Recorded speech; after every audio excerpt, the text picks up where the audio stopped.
हरे कृष्णा। सभी भक्तों का स्वागत है आज की भगवत गीता क्लास में। हम मंगलाचरण करते हैं।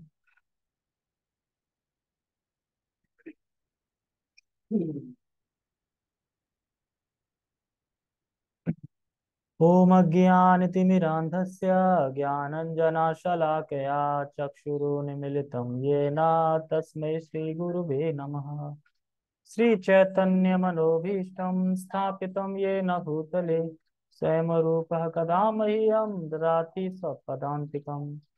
वन्देऽहं श्रीगुरो श्रीयुतापदकमलं श्रीगुरून् वैष्णवांश्च श्रीरूपं साग्रजातं सहगणरघुनाथामृतं तं सजीवम् साधुवेतं सावधूतं परिजनसहितं कृष्णचैतन्यदेवं श्रीराधा कृष्णपादान् सहगणललिता श्रीविशाखान्विषाञ्च हे कृष्ण करुणा सिंधु दीनबंधु जगतपते गोपेश गोपिका कांता राधा कांता नमस्ते। तप्त कांचन गौरांगी राधे वृंदावनेश्वरी वृषभानुसुते देवी प्रणमामि हरिप्रिये। वाञ्छाकल्पतरुभ्यश्च कृपा सिन्धुभ्य एव च पतितानां पावनेभ्यो वैष्णवेभ्यो नमो नमः। जय श्री कृष्णा चैतन्य प्रभु नित्यानंद श्री अद्वैत गदाधर श्रीवासादि गौर भक्त वृंद। हरे कृष्णा कृष्णा कृष्णा हरे हरे हरे राम राम राम हरे हरे। रामाय रामभद्राय रामचंद्राय वेदसे रघुनाथाय नाथाय सीताय पते नमः। नमो विष्णुपादाय कृष्णपृष्ठाय भूतले श्रीमते भक्तिवेदांत स्वामिनि इति नामिने। नमस्ते सारस्वते देवे गौरवाणी प्रचारिणे निर्विशेष शून्यवादी पश्चात देशतारिणे। हरे कृष्णा। आज बहुत दिनों के बाद क्लास हो रही है ऐसा लग रहा है। लग रहा है किसी को? ये लग रहा है क्यों हो रही है? कहाँ 2 दिन नहीं हुई थी? सैटरडे फ्राइडे में वहां गया था। नहीं घूम रहे थे। जहाँ के लिए गया था फ्राइडे। और फ्राइडे से ही मेरी तबीयत खराब हो गई थी इसलिए। कौन सी कॉल है? हैं? पहले तो मैंने बड़ी सी वीडियो होगी तो हम मेरा फोन तो अलग रखा था ना। मैंने ही तो फोन दिया था। ये भाभी का फोन आ रहा है उठा लो ऐसे कर। मैं तो कथा कर रहा था ना पहले दिन। उठा। वो कह रहे फोन उठा के तुम पता नहीं किससे बात कर रही थी। आया तुम बात कर रही थी शायद के सर से। चलो ठीक है क्लास में बाद में डिस्कस करते हैं ठीक है। तो आज का श्लोक महत्वपूर्ण क्यों है?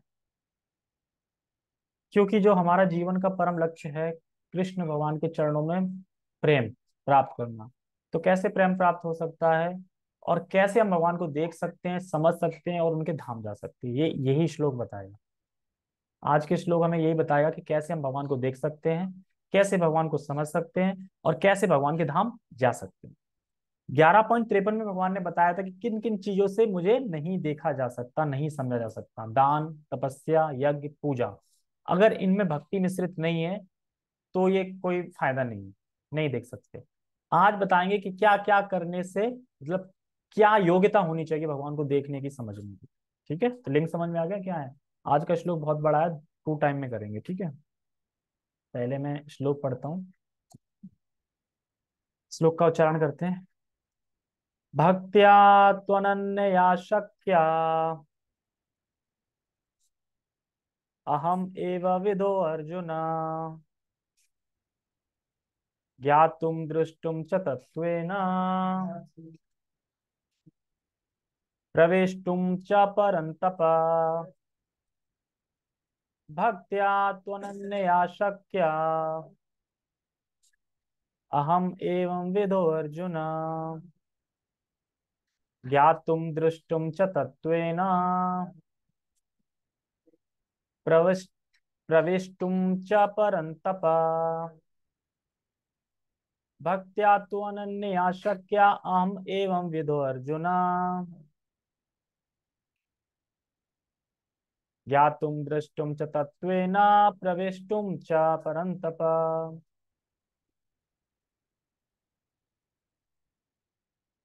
भक्त्या तु अनन्या शक्या। तू, तू मतलब लेकिन, लेकिन क्यों बोल रहे हैं? लेकिन इसलिए बोल रहे हैं आप वेद अध्ययन से, दान से, तपस्या से, पूजा से नहीं जान सकते। लेकिन, तू मतलब लेकिन, कैसे जान सकते? भक्त्या अनन्या शक्या। भक्त्या तू मतलब लेकिन, अनन्या शक्या यानी अनन्य भक्ति से। भक्त्या यानी, भक्त्या अनन्य यानी अनन्य भक्ति से, शक्या, शक्य का मतलब होता है समर्थ हो पाओगे, यानी तुम मुझे जान सकोगे कैसे? अनन्य भक्ति के द्वारा। अनन्य भक्ति के द्वारा ही समर्थ हो पाओगे मुझे समझने में या मुझे जानने में। किस में? तो कह रहे हैं मैं किस प्रकार से हूं। किस में मतलब किसको समझ जाएंगे हम, किसको जान लेंगे, किसको देख रहे हैं? भगवान कह रहे हैं मैं जो स्वयं खड़ा हूं तुम्हारे सामने, मैं किस प्रकार से, जिस प्रकार से बता रहे हैं मैं हूं वास्तविक। वास्तविक मतलब कि जो अब कृष्ण अपना रूप दिखा रहे हैं ना, वो वास्तविक रूप। क्या हुआ? कौन? तो वो रूप, उसको तुम जान पाओगे। तो कह रहे हैं अहम वेद विदो अर्जुना। अहम, अहम एव विदो अर्जुना। तो कह रहे हैं हे अर्जुन, संबोधित कर रहे हैं अर्जुन को कि हे अर्जुन, उसको तुम जान पाओगे जो अर्जुन के सामने रूप विद्यमान है, अभी खड़ा है, द्विभुज रूप में देख रहे हो, चतुर्भुज रूप में देख रहे हैं, उस रूप को जान पाओगे, भक्ति के ही द्वारा समर्थ हो पाओगे, और कोई उपाय नहीं है। यानी अगर हम भगवान को जान सकते हैं, भगवान को समझ सकते हैं, भगवान के पास जा सकते हैं, तो केवल केवल केवल भक्ति के द्वारा ही, जिसमें साधन भी भक्ति है, साध्य भी भक्ति है, दोनों चीज भक्ति ही है। फिर आगे कह रहे हैं क्या तरीका है, और क्या तरीका है? तो कह रहे हैं ज्ञातुम दृष्टुम च तत्वेना, यानी पहले तत्व को सुनना होगा। पहले तत्व को सुनना होगा, मतलब जो भगवान भगवत गीता, श्रीमद् भागवतम प्रमाणिक परंपरा से तत्व में सुनना होगा। अगर हम तत्व में नहीं सुनेंगे तो फिर हम भगवान की जो लीला है वो कामुक भाव से ले लेंगे, या फिर अपने ऊपर एग्जाम्पल करके ले लेंगे कि जैसे मैं मनुष्य हूँ वैसे मनुष्य हूँ, जैसे हमारा प्रेम है वैसे ही राधा कृष्ण का प्रेम है, इस तरीके से ले लेंगे। तो इसीलिए कह रहे हैं जब तत्व से समझोगे तो जान पाओगे, तो तत्व से। फिर क्या हो जाएगा? तत्व से सुनना होगा। फिर कह रहे हैं फिर हम, यानी प्रविष्टम चा परंतपा, यानी फिर हम भगवान को देख पाएंगे और भगवान में प्रवेश कर जाएंगे, भगवान में लीन हो जाएंगे। यही है मतलब। देखो, प्रविष्टम का मतलब होता है भगवान में मिल जाना या लीन हो जाना, ऐसा मायावादी बोल सकते हैं, ठीक है। प्रविष्टम का अर्थ ये भी होता है, लेकिन यहाँ पे प्रविष्टम का अर्थ है जैसे आप इस रूम में प्रवेश किया, तो क्या आप रूम में मिल गए, रूम में लीन हो गए, या आपकी जो इंडिविजुअल है, जो इंडिविजुअलता है जो आपकी, वो क्या आपकी खत्म हो गई? आप इंडिविजुअल हो ना, सब बैठे हैं ना अलग, रूम में प्रवेश करने के बाद भी बैठे हैं सब अलग अलग। इसी तरीके से भगवान में प्रवेश करने का मतलब भगवान में जाके वहां पे हम नित्य सेवा कर रहे हैं भगवान की, और हम अपनी एंटिटी बना के रखी है अलग। मतलब मैं दास हूँ, भगवान स्वामी है, ये बना के रखिए, फिर सेवा कर रहे हैं, ऐसा नहीं कि जाके निराकार में लीन हो गए। तो वो चीज यहाँ पे समझनी है। प्रविष्टुम, प्रविष्टुम मतलब प्रवेश करना। अब जैसे मान लो कोई सिटी में प्रवेश करे, दिल्ली में, तो दिल्ली में प्रवेश करने का मतलब क्या है? वो दिल्ली हो गया, दिल्ली बन गया वो? नहीं। या दिल्ली में खो गया? वो अलग चल रहा है ना, दिल्ली में प्रवेश तो कर गया पर अपना दिल्ली में चल रहा है अलग। इसी तरीके से यहाँ पे है कि हम भगवान के धाम जाते हैं, तो भगवान के धाम में जाके हम अपना अलग भगवान की नित्य सेवा में लग जाते हैं। तो यहाँ पे बता रहे हैं रूम में प्रवेश किए हैं, तो ऐसा नहीं कि आप मैं बन गए हो और मैं आप, ऐसा नहीं। आपकी जो इंडिविजुअलिटी है वह नष्ट नहीं होती। इंडिविजुअलिटी मतलब व्यस्तता, मतलब कि इंडिविजुअल इंडिविजुअल इंडिविजुअल, अलग अलग अलग ऐसा करके, ये नष्ट नहीं होती। हम भगवान के धाम में जाके हम वहां नित्य सेवा में लगते हैं। तो यही चीज 12 अध्याय की थीम है, जो ये बता रहे हैं ना कि हम भगवान के धाम में प्रवेश करके मिल नहीं जाते, लीन नहीं जाते, यही थीम 12वें अध्याय में चलेगी। तो फिर से देखिए, सबसे पहले देखिए अनन्य को। अनन्य, तो अनन्य का मतलब क्या होता है? अनन्य मतलब बताओ अभिषेक, क्या होता है?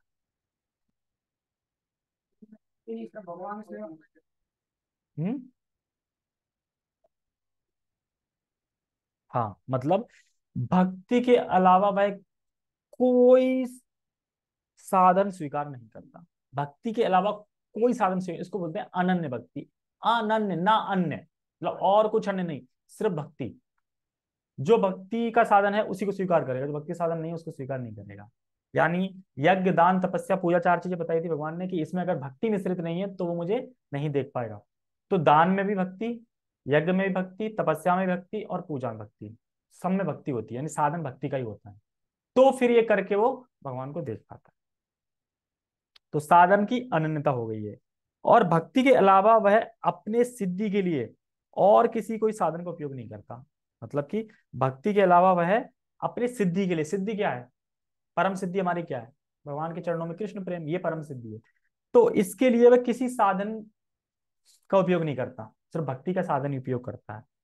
और उनकी परम सिद्धि क्या है, कृष्ण और कृष्ण का चरणों में प्रेम। यानी साध्य और साधन दोनों अनन्य रहते हैं उसके, मतलब साधन भी अनन्य है और साधना भी अनन्य है। हर चीज साधन साध्य, साधन मतलब हम किस चीज से जा रहे हैं और साधन मतलब कहाँ पहुंचना है। तो जो साधन लिया है वो भी भक्ति है और साधन मतलब वो भी भक्ति है, दोनों भक्ति है। और क्या करें, नीचे आए तो कैसे, ज्ञातुम दृष्टुम च तत्वेना, और तत्व में भगवान को जानना ये बहुत जरूरी है। अगर हम तत्व में भगवान को नहीं जानेंगे तो फिर हम कर नहीं पाएंगे कुछ, तभी हम भगवान को देख सकते हैं। अगर तत्व में नहीं जानेंगे तो भगवान को नहीं देख पाएंगे। जैसे आजकल के लोग करते हैं ना कि सीधे 10वें स्कंद में रासलीला पे पहुंच जाते हैं, तो सहजिया लोग होते हैं वो कहते हैं कि देखो राधा कृष्ण का प्रेम तो हमारे जैसा ही प्रेम है, ठीक है, और उनकी लीलाओं को मतलब डुप्लीकेट करने लगते हैं, मतलब ऐसे ही लीला करने लगते हैं। तो ये सब सहजिया में आता है। क्यों? क्योंकि तत्व से नहीं सुने। तत्व सुनेंगे तो जानेंगे ना कि राधा कृष्ण नान ने, राधा कृष्ण एक ही हैं, अलग अलग नहीं है। जब उनको एंजॉय करना होता है या फिर लीलाएं करनी होती हैं तो वो अपना स्वरूप मतलब प्रकट कर लेते हैं राधा। कब प्रकट करते हैं ये नहीं पता, पर ये है। तो देखने की दृष्टि तभी प्राप्त होगी जब हमें शास्त्रीय श्रद्धा होगी। कहने मतलब ये है कि अगर हम भगवान को कैसे देख पाएंगे, ये कैसे हम मतलब दृष्टि में आएंगे भगवान, तो तभी प्राप्त होगी जब हम शास्त्रीय श्रद्धा रखेंगे। जो प्रमाणिक गुरु, प्रमाणिक शास्त्र जो बोल रहे हैं उसको हम जब सुन के श्रद्धा करेंगे, शास्त्रीय श्रद्धा करेंगे, तो हम युक्त हो जाएंगे और तभी हम भगवान के धाम को जाने के योग्य हो पाएंगे। इसलिए भगवान के बारे में सुनना चाहिए। कब तक सुनना चाहिए? जब तक हमें भगवान के धाम ना चले जाए तब तक सुनना चाहिए, हैं? लास्ट तक नहीं, हमेशा। भगवान के धाम जाएंगे तो जन्म मृत्यु खत्म, जो है जो भी वहां पे सेवा हो वो मिल जाएगी। उसके बाद सुनना ही है लास्ट तक, फिर मृत्यु तो है ही नहीं, सुनना ही है। मतलब ये चीज तो हमेशा ही चलनी है। आप कोई सोचे अरे यार हमने सोचा कि यहाँ पे भक्ति कर लो, थोड़ा तपस्या कर लो, वहां जाके तो एंजॉय करेंगे, लेकिन वहां भी यही करना है, लेकिन वहां आनंद आएगा बहुत, लेकिन वहां पे ये करने में भी आनंद आएगा। कहने का अर्थ ये है। टेक्स्ट पढ़ते हैं। हे अर्जुन, केवल अनन्य भक्ति द्वारा मुझे उस रूप में समझा जा सकता है। यानी भगवान को समझा या देखना हो, समझना हो या देखना हो तो क्या करना होगा? इसमें कह रहे हैं ना, हे अर्जुन, केवल अनन्य भक्ति द्वारा मुझे उस रूप में समझा जा सकता है। यानी अगर हमें भगवान को समझना है, देखना है, तो क्या करना पड़ेगा? भक्त्या तो अनन्य शाक्या, यानी भक्ति के द्वारा ही, यानी भक्ति के द्वारा ही हम भगवान को देख सकते हैं, समझ सकते हैं। जिस रूप में मैं तुम्हारे समक्ष खड़ा हूं और इसी प्रकार मेरा साक्षात दर्शन भी किया जा सकता है। देखो, भगवान कह रहे हैं ना कि जिस रूप में मैं तुम्हारे समक्ष खड़ा हूं। अब सोचो कि भगवान किस रूप में खड़े हैं अर्जुन के साथ? द्विभुज रूप में खड़े हैं, लेकिन यहाँ पे चतुर्भुज रूप भी हो सकता है अगर वो उनका भाव द्वारका में है तो, अर्जुन का। लेकिन अर्जुन का भाव अगर द्विभुज रूप में है तो द्विभुज रूप में, लेकिन ये दोनों ही रूप दिव्य हैं भगवान, चतुर्भुज भी और द्विभुज रूप भी। तो इसलिए कह रहे हैं कि यहाँ पे तो विश्व, अब तो यहाँ पे विश्व रूप के लिए भक्ति करना जरूरी है क्या? बिल्कुल जरूरी नहीं, क्योंकि यहाँ पे क्या कर रहे हैं, इस रूप को देखने के लिए भक्ति चाहिए। भक्त्या तो अनन्या शक्या, इस रूप के लिए चाहिए, विश्व रूप के लिए नहीं चाहिए। ये भगवान यहाँ पे बता रहे हैं। और कह रहे हैं समझ खड़ा हूं और इसी प्रकार मेरा साक्षात दर्शन भी किया जा सकता है।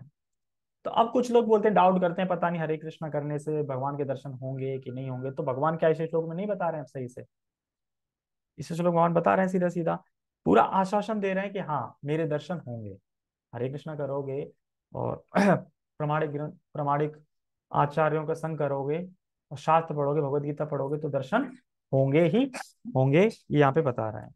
और कह रहे हैं केवल इसी विधि से, केवल इसी विधि से तुम मेरे ज्ञान के रहस्य को पा सकते हो। यानी कौन सी विधि है? भक्ति, भक्ति के द्वारा। तो अब इस श्लोक से तुम्हें, इस श्लोक से आप समझ लेना चाहिए कि भक्ति के द्वारा ही हम भगवान को प्राप्त कर सकते हैं, भक्ति के द्वारा ही हम भगवान को देख सकते हैं। अब आगे ना भगवान के दर्शन नहीं हो रहे, दर्शन नहीं हो रहे, हमें तो दिख रहे हैं सपने में, इसमें कब दिखेंगे? भक्ति ये है भी, अभी तो कुछ भी नहीं है, स्टार्ट भी नहीं हुई है, तो ये होगी तब भगवान दिखेंगे। तो भगवान इतने सरल नहीं है ना, सरल तो हैं लेकिन अभी हमारा इतना वो नहीं है कि हम, हमारे लिए भगवान सरल हो या हम भगवान को देख पाए। अभी तो बहुत मेहनत करनी है, बहुत तपस्या करनी है। ठीक है। और बता रहे हैं कि खड़ा हूं मतलब वही मैं जिस रूप में खड़ा हूं उसी रूप में। अब इसमें तात्पर्य लेने से पहले मैं थोड़ी चीजें बताना चाहता हूं कि इस श्लोक में जो जोर दिया गया है वो ये श्रुतियों से कोट कर करके बताया गया है कि कृष्ण ही भगवान है, पहला। और दूसरा इसलिए बताया गया है, कौन है सच में?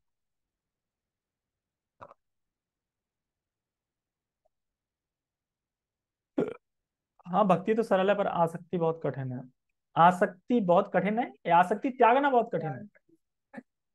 हाँ आसक्ति त्यागना बहुत कठिन है, जैसे कि आसक्ति अभी नहीं त्याग सकते लेकिन धीरे धीरे भक्ति करते रहेंगे तो 50-55 साल के बाद हो सकता है कि ऐसा मोमेंट आ जाए कि चलो यार वृंदावन चलते हैं। भगवान ने तो बोल ही दिया 50 साल बाद वृंदावन जाओ। अब क्या कोई है ही नहीं अपना, ये सब तो अपने अपने कर्मों के हिसाब से जन्म लिया है, तो हमारा तो कोई रिश्ता ही नहीं है। देखा जाए तो हम अकेले आए थे अकेले जाएंगे। ऐसा अगर हो गया, भावना होगी तो चलेगा तो चलेगा, वो भी पक्का नहीं है लौट गया फिर, है ना। तो मैं क्या बोल रहा था, हाँ इस श्लोक में प्रभुपाद जी बता रहे हैं कि किस तरीके से जो भगवान का सहस्त्र चतुर, जो सहस्त्र शीर्ष जो रूप था यानी विश्व रूप जो था, वो कैसे जो भगवान का द्विभुज रूप है उसका स्रोत है। मतलब कुछ लोगों को पीछे आया था ना कि क्वेश्चन उठे थे कि भगवान ने जब दिव्य दृष्टि प्रदान करी अर्जुन को तब वो इस रूप को देख पाया, यानी इसका मतलब है जो द्विभुज रूप है ये तो ऐसे ही रूप है, इसका स्रोत भी विश्व रूप है। तो इस श्लोकों को श्रुतियों से 11 चीजें इसमें कोड करी गई हैं, उन्हें बताया गया है कि ये जो द्विभुज रूप है यही महान रूप है, यही परम भगवान है, इसी के सब स्रोत है। ठीक है। तो एक एक से पढ़ूंगा। पहले, इससे पहले मैं एक चीज और क्लियर कर दूं। एक परम भक्त जो होता है वो इच्छित रूप देखना चाहता है। परम भक्त मतलब जैसे अर्जुन, इच्छित रूप क्या है? द्विभुज रूप। इच्छित रूप देखना चाहता है, कमनीय रूप, मतलब बहुत इसकी इच्छा की जानी चाहिए। इसको देखने के बाद कुछ देखने को नहीं रह जाता। जैसे कि 4 चीजें पीछे बताई गई थी, वेद अध्ययन, तो इसमें भी आएगा वेद अध्ययन। मतलब कौन सा वेद अध्ययन? वेद अध्ययन मतलब वह शास्त्र जिसमें कृष्ण की भक्ति है उनको पढ़ना चाहिए, यानी गोपाल तापनी उपनिषद, इसमें कृष्ण की महिमा है, भागवतम में भी है। तो इसको पढ़ेंगे तो ये जो वेद अध्ययन है वो किस में आ गया? भक्ति में आ गया। दूसरा क्या था? तपस्या। कौन सी तपस्या करनी चाहिए जो कि भक्ति में आ जाए?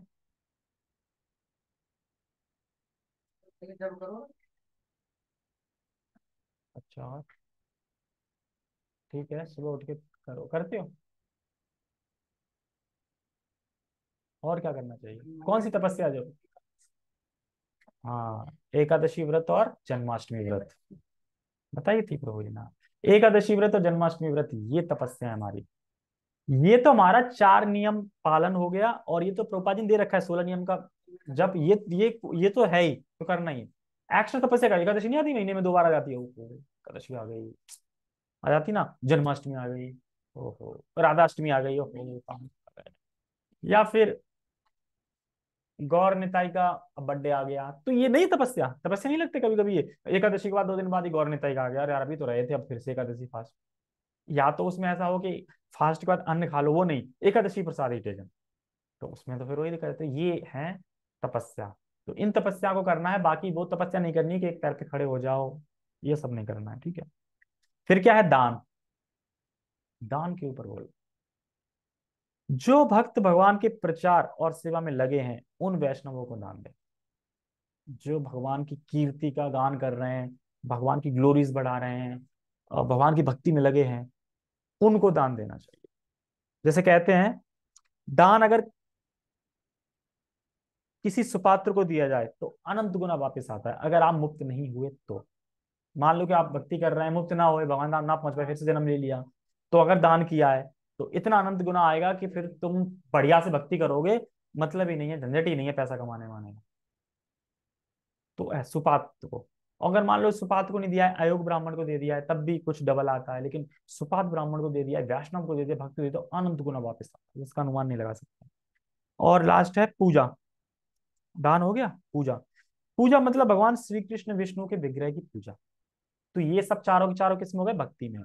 लेकिन इसके अलावा अगर कोई ये चार कर रहा है और भक्ति नहीं है तो फिर उससे कोई फायदा नहीं है। ठीक है, अब हम आते हैं श्रुतियों पे। ठीक है, श्रुतियों मतलब जो 11 श्रुति हैं जिनमें बताया गया कृष्ण ही भगवान है, सब बता रहे हैं अलग से। ठीक है, उनको पढ़ना चाहिए। तो पहला क्या है, पहली श्रुति कहती है, जो कि श्वेता शतन उपनिषद में है 6.23, गुरु में वैसी ही श्रद्धा होनी चाहिए जैसी भगवान में। इसका क्या अर्थ है, उसमें बताते हैं कि जो भक्त है उसको गुरु में वैसे ही श्रद्धा होनी चाहिए जैसे भगवान में है।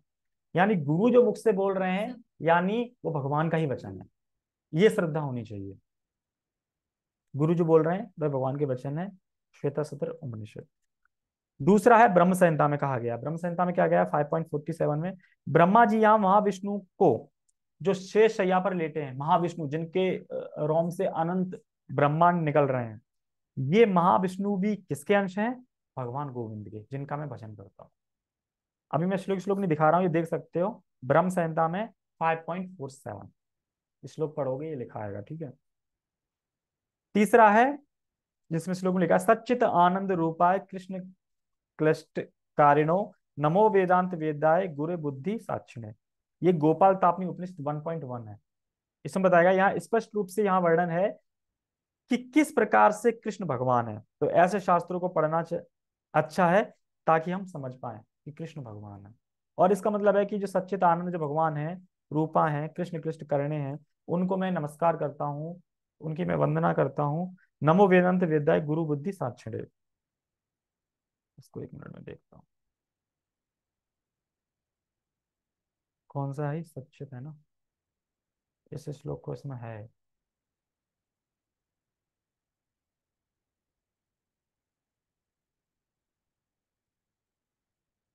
हाँ ये रहा, इसमें कह रहे हैं, मैं कृष्ण को प्रणाम करता हूँ, जो सच्चिदानंद स्वरूप हैं, मैं उनको नमस्कार करता हूं, क्योंकि उनको जान लेने का अर्थ है वेदों को जान लेना। अतः वे परम गुरु हैं। गोपाल तापनी उपनिषद 1.1, ये मैंने बताया था। ठीक है, तो बहुत सारे श्लोक कोट करे गए हैं, अभी मैं सब पढ़ता हूँ।